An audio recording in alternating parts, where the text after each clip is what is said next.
80 शब्द प्रति minute speed से डिक्टेशन स्टार्ट होगा कुछ ही सेकंड बाद। स्टार्ट। सभापति महोदय, यह मामूली बात नहीं है। आप इस बिल को शुरू से आखिरी तक पढ़ जाइए तो साफ मालूम होता है कि किसी खास आदमी के लिए, खास समाज के लिए, खास गुट के लिए यह कानून बन रहा है। इसमें कहा गया है कि जहाज उद्योग को भी कर्जा दिया जाए। पहले नहीं दिया जाता था। इसके साथ साथ अभी सभी लोगों ने कहा है कि यह कानून इस अभिप्राय से बना था कि इस देश के व्यवसाय की उन्नति हो। तो व्यवसाय की उन्नति के लिए यह कानून बना। पैरा।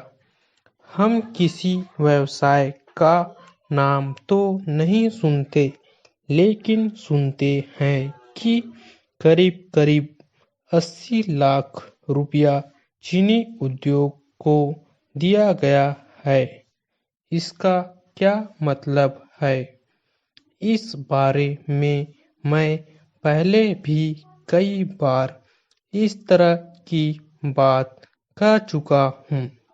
जब कोई संस्था स्थापित होती है तो उसके कार्य और कर्मचारी का अनुमान लगाना होता है। देखना होता है कि इतने कार्य है और इतने आदमी बहाल होने चाहिए। मुझे तो यह कहने में दुख मालूम होता है। पैरा। मुझे तो इस सरकार को सरकार कहने में भी लज्जा मालूम होती है। इसको सरकार नहीं कहना चाहिए। यह तो इस तरह का कुछ है ही नहीं। यह तो एक लूटने के लिए समाज बना है। वह जो कानून बनाते हैं वह इसलिए नहीं बनाते कि उससे देश को कोई लाभ हो। वह इसलिए जरूरी है कि किस काम के लिए किस आदमी को ले। इस मतलब से कानून नहीं बनता है, बल्कि इस मतलब से बनता है कि एक खास आदमी को उस रोजगार पर लगाना है। उसके लिए कानून बना देते हैं। उसके लिए विभाग खोल देते हैं, पद बना देते हैं और उस पर उस आदमी को बहाल कर देते हैं। इस काम के लिए यह कानून बनता है।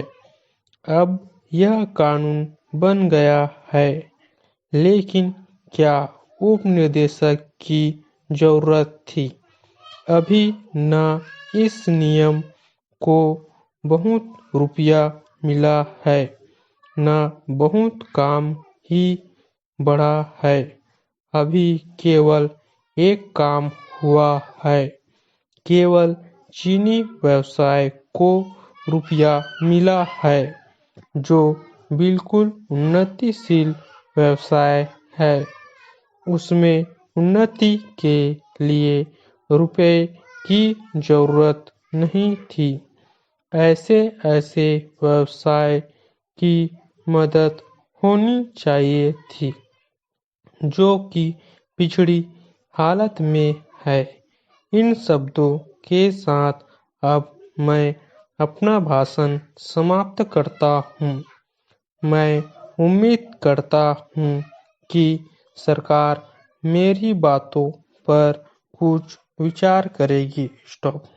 डेली इसी तरह के न्यू डिक्टेशन पाने के लिए इस चैनल को लाइक, शेयर एंड सब्सक्राइब करना ना भूलें। Thanks for watching.